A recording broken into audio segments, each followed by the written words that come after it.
Hello दोस्तों, कैसे हैं आप सभी लोग। उम्मीद करती हूँ कि सभी अच्छे होंगे। तो दोस्तों, आज हम पढ़ने वाले हैं माँ की ममता की कहानी। तो चलो बढ़ते हैं कहानी की। और तो इससे पहले आपसे हाथ जोड़कर प्रार्थना है कि आप सभी लोग चैनल को सब्सक्राइब कर दें, ताकि आने वाली वीडियो की नोटिफिकेशन आप तक पहुँच सके। एक छोटे से कस्बे में समीर नाम का एक लड़का रहता था। बचपन में ही पिता की मृत्यु हो जाने के कारण परिवार की आर्थिक स्थिति बड़ी दयनीय थी।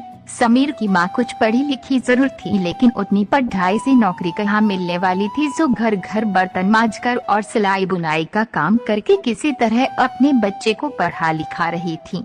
समीर स्वभाव से थोड़ा शर्मीला था और अक्सर चुपचाप बैठा रहता था।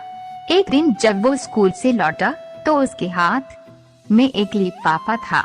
उसने माँ को लिफाफा पकड़ाते हुए कहा, माँ, मास्टर साहब ने तुम्हारे लिए ये चिट्ठी भेजी है, जरा देखो तो इसमें क्या लिखा है। माँ ने मन ही मन चिट्ठी पढ़ी और मुस्कुरा कर बोली, बेटा, इसमें लिखा है कि आपका बेटा काफी होशियार है। इस स्कूल के बाकी बच्चों की तुलना में इसका दिमाग बहुत तेज है और हमारे पास इसे पढ़ाने लायक शिक्षक नहीं है, इसलिए कल से आप इसे किसी और स्कूल में भेजे। ये बात सुन कर समीर को स्कूल न जा सकने का दुख तो हुआ, पर साथ ही उसका मन आत्मविश्वास से भर गया कि वो कुछ खास है और उसकी बुद्धि तीव्र है।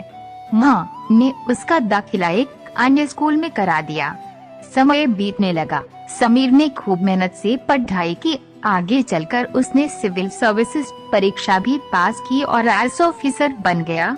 समीर की माँ अब बूढ़ी हो चुकी थी और कई दिनों से बीमार भी चल रही थी और एक दिन अचानक उनकी मृत्यु हो गई।